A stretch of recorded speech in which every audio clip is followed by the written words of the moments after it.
Desde los años 60, Argentina ha tenido la vocación de explorar el espacio. En la etapa desarrollista, con la fundación de la Comisión Nacional de Investigaciones Espaciales y posteriormente con la CONAE, el país ha tenido la voluntad en aprovechar la ciencia y la tecnología para crear diversos desarrollos espaciales. Un claro ejemplo es ARSAT, lanzado en el 2014, el cual convirtió al país en una de las 8 naciones en el mundo que desarrollaban y producían sus propios satélites geoestacionarios. Si hablamos de soberanía espacial, el proyecto de Tronador es un claro ejemplo. El lanzador de satélite, que estará listo recién para el año 2029, permitirá poner en órbita satélites de hasta 750 kilogramos a una distancia de 600 kilómetros de la Tierra. De esta manera, Argentina pasará a estar entre los 10 países del mundo que dominan el ciclo espacial completo. La importancia de tener un lanzador propio es indispensable en una época en donde se envían múltiples satélites al espacio para evaluar la atmósfera, los suelos y el agua, con el objetivo de prever catástrofes naturales que pueden impactar de lleno en el desarrollo de las economías.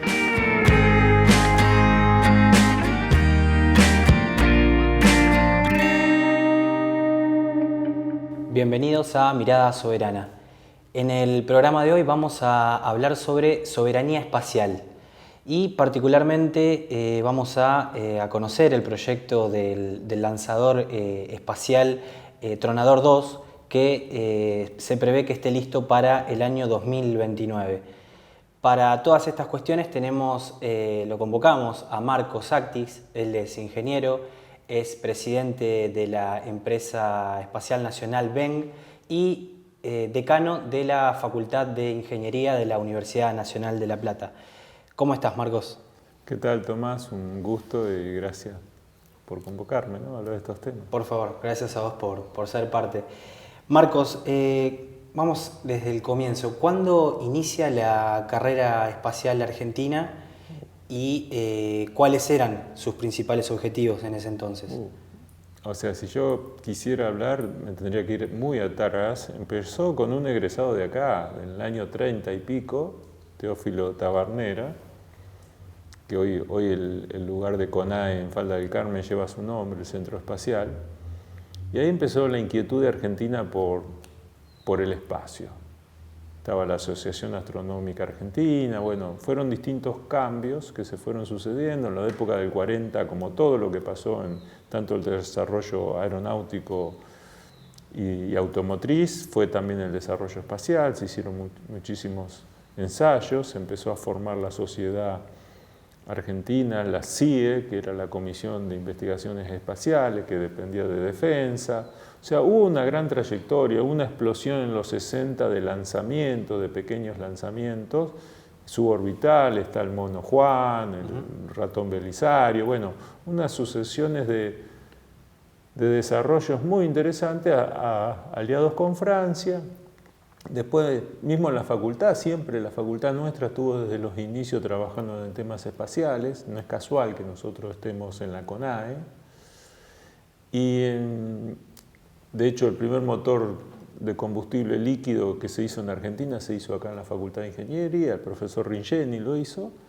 Y a partir de los 70 empezó el Plan Cóndor, el Cóndor, no el Plan, el Cóndor, que era un lanzador o un cohete sólido que alcanzó el desarrollo impresionante, que fue suspendido al fin de la década del 80. Bien. Y ahí nace la CONAE. La disolución de todo el proyecto Cóndor por mandato de Estados Unidos, desmantelamiento de toda nuestra capacidad de fabricar cohetes sólidos, para que después voy a hablar un poco la diferencia en qué es uno y entre otro. Dale. Empezó en los 90, empieza en la CONAE. La primer directorio en la CONAE es un profesor de acá del Departamento de Aeronáutica de La Plata. Y después, bueno, después de 30 años estoy yo como miembro de la CONAE, de vuelta. Pero bueno, ahí empieza el plan, a consolidarse el plan espacial argentino, con los satélites, a partir del SAC-B, después el SAC-A, el SAC-C. El SAC-D fue la culminación del proyecto SAC, que la NASA, a cambio del desmantelamiento, propició el lanzamiento y la cooperación en satélites, se hicieron en todos esos satélites. Y además, en paralelo, ya empezaban el tema de los SACONES, que eran radares, y el proyecto SARE, que SARE es un sistema argentino de revisita, hacer constelaciones. Baroto empezó a hablar de constelaciones de satélite cuando nadie hablaba de constelaciones de satélite. Y eso era necesario tener un lanzador. Y ahí empezó el proyecto del lanzador en el año 97, me acuerdo, yo estando acá en la facultad, Baroto nos llevó a hablar de si nosotros estábamos haciendo algo en lanzador, ahí se empezó a estudiar, y en el 98 nace BEN. Si bien ya estaba BEN, pero empieza a tomar fuerza BEN como empresa, trabajando junto a las universidades, el sistema científico y la CONAE, empieza el tema del tronador 2. Antes había sido el tronador T4000, ensayos, pruebas que nunca superaron las expectativas que se tenían. El proyecto tronador empieza a ser fuerte a partir del 2008. Bien. Y ahí empezó, y con una idea de poner los primeros satélites en órbita en 2004. Claro. En el 24, perdón. 2024. 2024, cosa que no va a suceder porque a partir del 2015 hubo un parate muy importante. Y bueno, estamos pensando ahora que para 2028 tengamos nuestros primeros satélites de órbita LEO, saliendo de Bahía Blanca, tal vez antes hagamos lanzamiento de Capetina. Bien. ¿Se puede decir que Argentina es un país vanguardista en cuanto a la cuestión satelital, ¿no? Por lo menos en la región? ¿Qué crees que falta de cara a un futuro próximo? O sea, a nivel satélite estamos a nivel mundial en el top 10. ¿Por qué? Porque podemos fabricar tantos satélites geoestacionarios como satélites científicos, que son los de órbita baja. O sea, toda esa gama la ha superado Argentina y la ha logrado fabricar en conjunto con CONAE, BEN, INVAP, el sistema tecnológico, las pymes, ha desarrollado eso. Eso ya está. Sí. ¿Cuál es lo que nos falta? Ponerlos en órbita nuestros propios satélites, para así poder validar nuestra propia tecnología, claro, y después exportar esa tecnología. Claro. O sea, lo que nos falta hoy, sí o sí, para cerrar el circuito virtuoso del desarrollo tecnológico de manera espacial y ser líder en la región, es el lanzador. El recurso técnico y el recurso humano están. Sí, eso es lo que sí. Vos fíjate que hay muchas empresas ahora privadas que están haciendo lanzadores, están haciendo pruebas. La mayoría del recurso humano que está en esa empresa salió del proyecto Tronador, que dejó el proyecto cuando en 2015 se paró. Porque lo que hay que saber que los que estamos en esto, y me pongo en mi caso porque es mi vida esto, mi sueño, trabajamos porque hay un proyecto. Si el proyecto se para, la gente no le importa el sueldo, busca otro proyecto porque quiere ser lanzadores. Claro. Entonces, esto es como, no sé, como un cineasta. Aunque haya malaria, él va a querer hacer películas. Claro. Sí. Bueno, nosotros los que estamos en esto queremos hacer el lanzador. Entonces, cuando los proyectos se paran, tenemos ese problema. Bueno, quería puntualizar un poco sobre la CONAE, que es la Comisión Nacional de Actividades Espaciales. Sí. Hace 30 años que la CONAE viene haciendo laburos respecto a actividad espacial.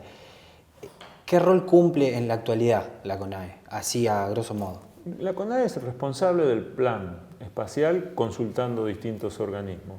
Vos fíjate que muchas veces piensan en la CONAE haciendo satélite, pero todos los radares que hoy tiene Argentina, la radarización que hizo INVAP, que no hubo que comprarlos afuera, que se tomó la decisión acá, son porque los satélites SAUCON, que son radares, permitieron desarrollar la tecnología para que Argentina construya los radares. Claro. La tecnología del litio, haber usado baterías de litio tanto en los satélites como en el tronador, posibilitó que ahora podamos hacer electromovilidad en la facultad, por ejemplo. Entonces, la CONAE es el que desarrolla tecnología. ¿Cómo lo entiende la gente? ¿Cómo lo puede entender? Los principales países productores o tecnológicos del mundo tienen siempre la banderita de batalla o el emblema de la tecnología a través del campo espacial. No es casual que Estados Unidos reactive la ida a Marte, que hable ahora de la ida a Marte. Sí. Estados Unidos tuvo el despegue tecnológico en recurso humano, lo tuvo en el plan Apolo. Y ahora quiere revivir eso porque se está quedando frente a China, se está quedando tecnológicamente y necesita una inyección de impulso. Bueno, los planes espaciales de un país generan ese impulso tecnológico. Claro. Las barreras tecnológicas que tenés que hacer para llegar al espacio son muy altas y eso derrama en las demás industrias. Por eso la CONADE es fundamental en la generación de empresas y de nuevas tecnologías. Al principio hablé de soberanía espacial. ¿Por qué es importante hablar sobre esta cuestión de cara al futuro? Tengo entendido que el lanzamiento de estos satélites estudian los suelos, estudian el movimiento del agua, bueno, y demás cuestiones. Es importante. Vos fíjate, nosotros tenemos boyas marinas en el mar que levantan los datos de los satélites. Los satélites que levantan las boyas no son nuestros, son de otros países que primero reciben la información y después nos la dan a nosotros. Tener un satélite como el Sabia Mar que se está construyendo ahora va a levantar información de las boyas y las vamos a recibir directamente nosotros, claro, sin que pase por un tercero. Explorar nuestro territorio y no depender de otro. De tener el lanzador para lanzar los satélites cuando los necesitamos, no esperar un año en cola de espera que te hagan un lanzamiento de un satélite. Correr riesgo que la tecnología que vos ponés pueda ser copiada cuando ponés en otro, claro, equipo de otro país. O sea que a lo que hace la soberanía, poder tener el país soberano. Por ejemplo, se están poniendo las antenas para recibir satélites, hay una en Falda del Carta, en Córdoba, otro en Tierra del Fuego, y ahora se está poniendo la base en Belgrano 2, en la Antártida, va a haber una antena receptora de satélite. ¿Y por qué?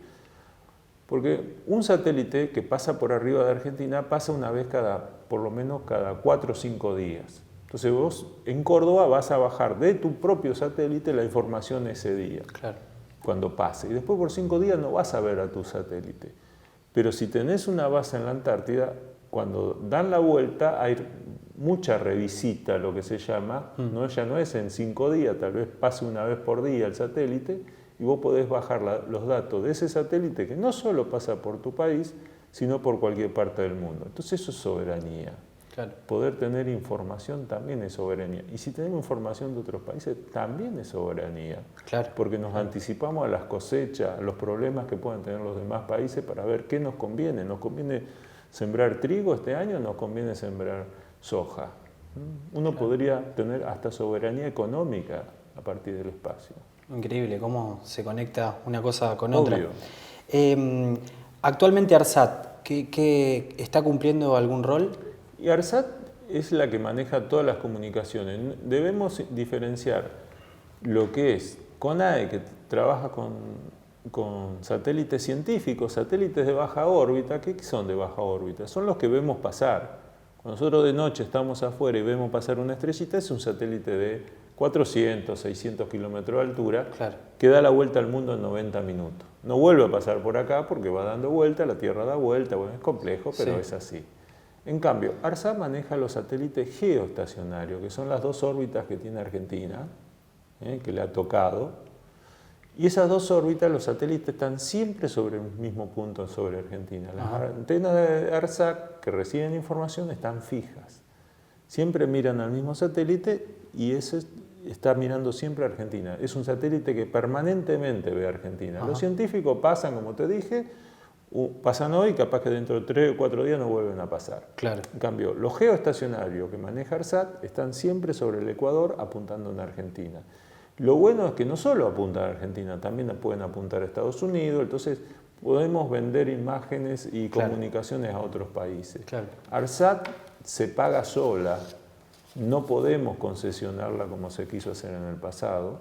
ARSAT necesita tener nuevos satélites, ahora se empezó a construir el CGC-1, que es el ARSAT-3 sería, que se paró en la época de Macri, ahora se está construyendo otra vez.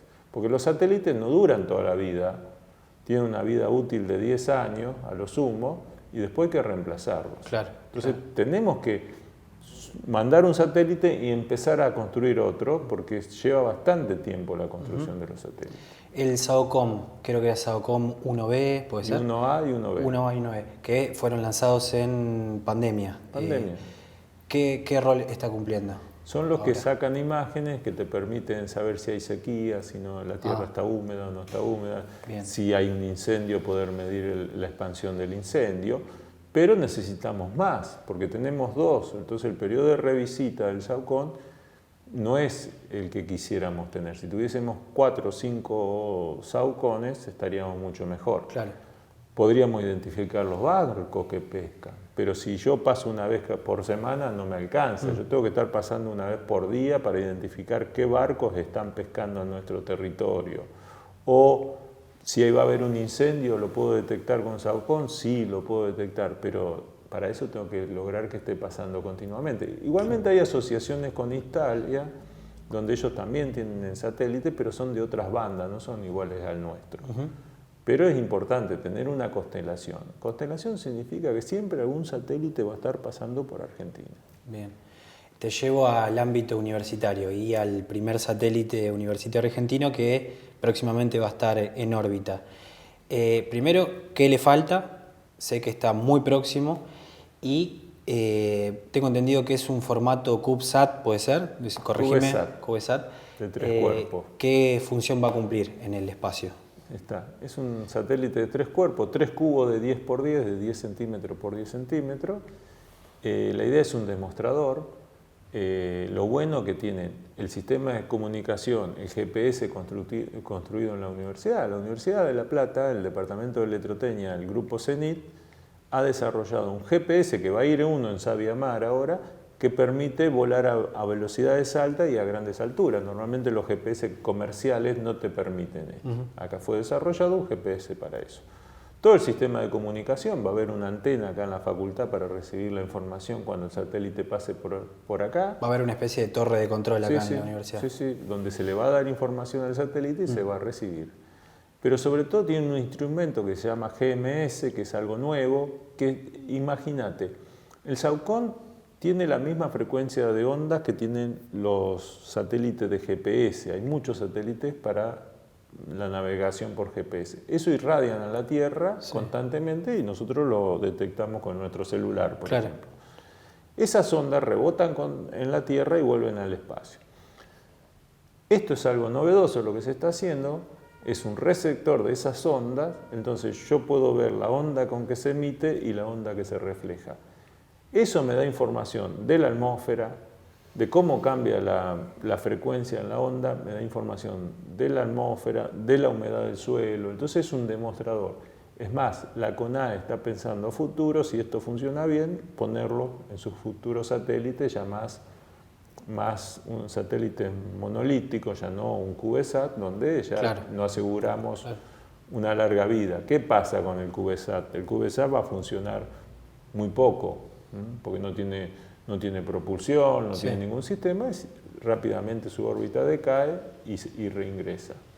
Pero nos va a servir para demostrador y probar tecnología argentina. Está todo íntegramente hecho acá en Argentina, salvo los componentes, que es lo que nos está trazando, que ahí va a contestar tu pregunta, que no los podemos conseguir porque la guerra ha hecho que no se pueda disponer tan fácilmente de los componentes estratégicos, ¿no? Claro. Te llevo ahora a un componente, como vos decías, que tienen estos satélites, que es el litio. ¿Qué importancia tiene el litio para este tipo de desarrollos? Primero. Y después, ¿por qué en Argentina se está tardando tanto en declararlo como estratégico? Bueno, el litio es lo que nosotros vemos en nuestros celulares, una rápida recarga, con lo cual con los paneles solares, porque aunque sea un CubeSat va a tener paneles solares, entonces se puede recargar fácilmente y almacenar energía para después gastarla cuando la necesita, cuando hay eclipse. El eclipse es cuando el satélite no ve el sol. Entonces el litio es una herramienta fundamental porque es bajo peso, se recarga rápido y es de larga vida. Entonces las baterías de litio son fundamentales. El lanzador tenía también baterías de litio. ¿Y por qué tarda tanto? Y lo que pasa es que ya hay las empresas, haber cambiado la ley sobre todo, yo creo que esto, me voy a la Constitución argentina, haber dejado que las provincias sean dueñas de los recursos es complicado, porque las empresas que están extrayendo hoy el litio tienen más recursos que las propias provincias. Y es una competencia desleal. las provincias necesitan recursos y ceden ante las presiones de las empresas. Esto debería haber sido como fue Yacimiento Petrolífico Fiscales cuando se hizo, que fue una decisión central de la nación argentina, lo hizo Mosconi en su momento, lo propuso así, y con el litio necesitaríamos eso, tener que la nación pueda ser soberana, porque la nación puede decir que quiere el litio estratégico, pero si la provincia no adopta la ley o no adhiere, va a seguir con vamos a tener provincias que lo puedan hacer y provincias que no. Y el otro tema es que muchas de las mineras que hoy están trabajando son privadas. Entonces es muy difícil, cuando ya ha habido contratos y todo, volver para atrás. Claro. Pero es una decisión política. Sí. Ahora te quiero llevar al inicio, que bueno, planteé lo de que queríamos dar a conocer el tema de Tronador. Vos sos presidente de BENC, que es parte contratista de Tronador 2. ¿Qué trabajo hace BENC para Tronador? Y bueno, hablame un poco sobre Tronador en especial. Yo soy parte del directorio por las universidades, soy parte del directorio de CONADE y por eso soy miembro del directorio de BEN. Dentro del directorio de BEN me nombraron el presidente del directorio de BEN. No soy un empleado de BEN. Claro. Yo he ad honorem mi puesto. Sí. ¿Por qué estoy ahí? Y porque me encantan los lanzadores y no sé de dónde saco tiempo, pero estoy. BEN es una empresa que empezó para hacer el lanzador, pero tuvo que ir a suplir cosas que CONADE necesitaba. ¿Qué cosas?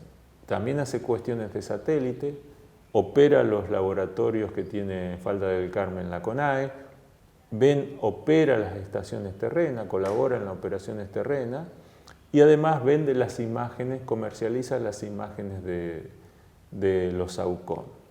Entonces son 470 personas, donde de esos 150 son los que son de acceso al espacio del lanzador. El resto es de operación de las cosas de CONADE. Te lo quiero aclarar porque es una empresa importante. Y en el lanzador estamos trabajando tanto en Pipina, las bases son en Pipina, que ahí tenemos el Centro Espacial Punta Indio, está Capetina, que está sobre el río, que es la base de lanzamiento, de pruebas, de ahí pensamos lanzar dentro de 1 o 2 años, poder lanzar pequeñas cargas útiles para poner en el espacio, para probar. Están los bancos de motores. Después está Bahía Blanca, que en Bahía Blanca va a estar la plataforma de lanzamiento, ya hay bastantes cosas construidas, que desde ahí va a salir el Tronador 2 con los satélites ya en el 2029. Claro. Y después está en Córdoba, que está también la parte de ensayo en motores.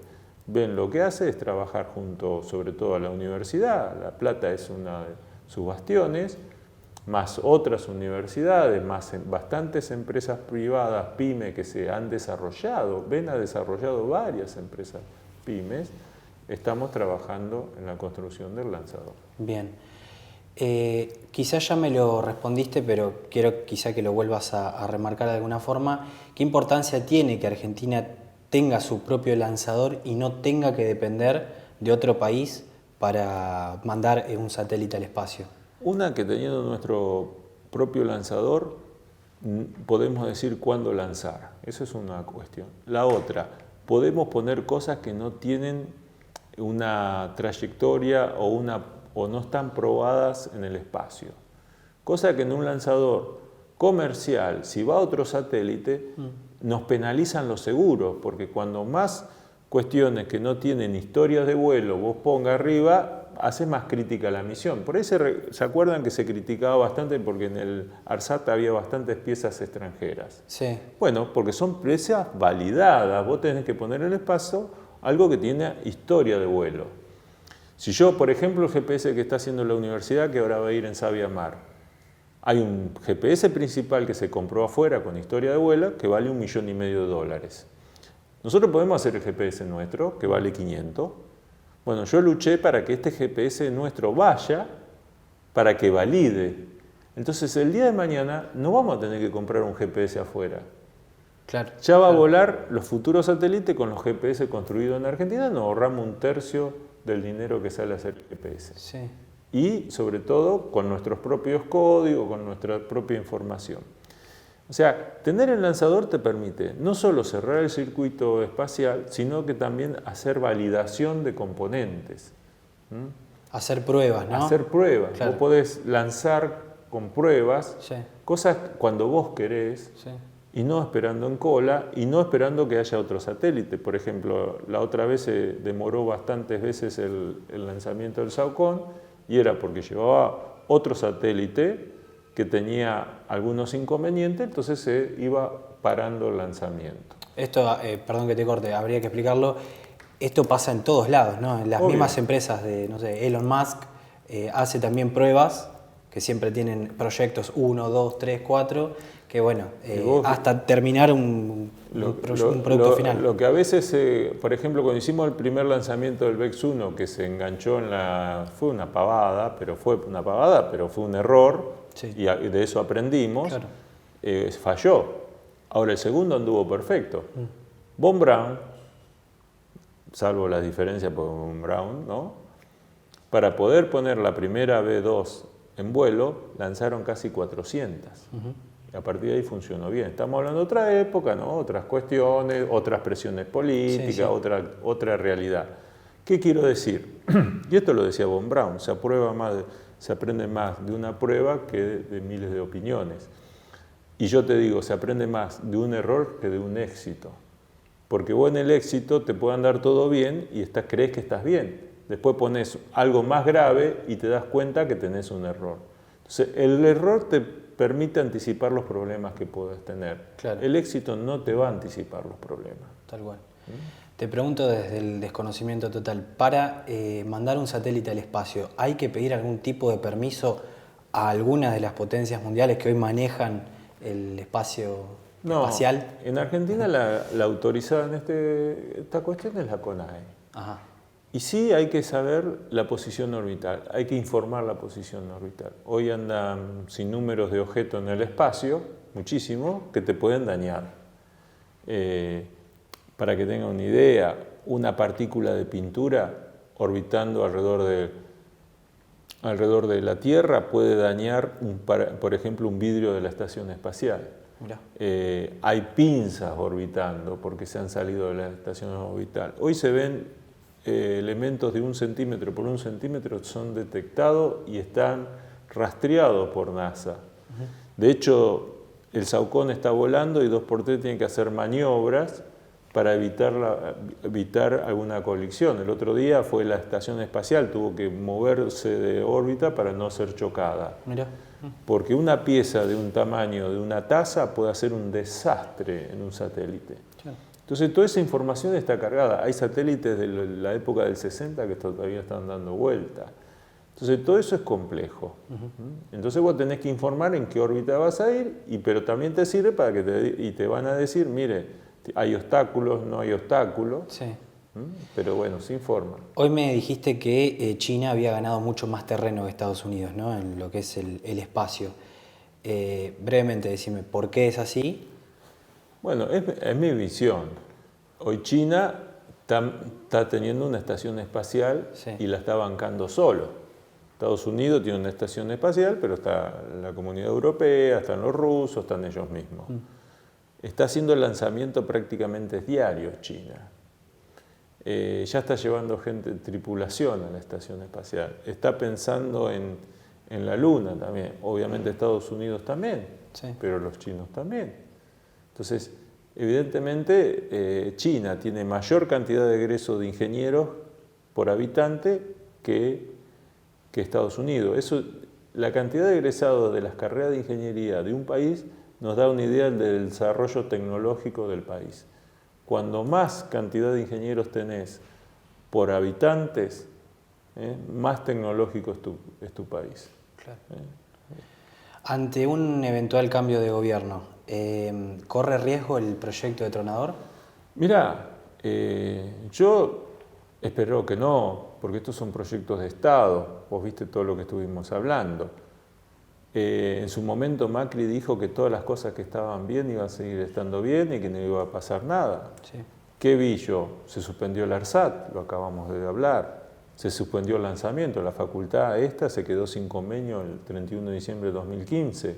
Y yo, la máquina que habíamos traído, que había sido la facultad la que la especificó, la universidad la trajo, fue instalada en Capetina, por 4 años no pude ir a ver esa máquina.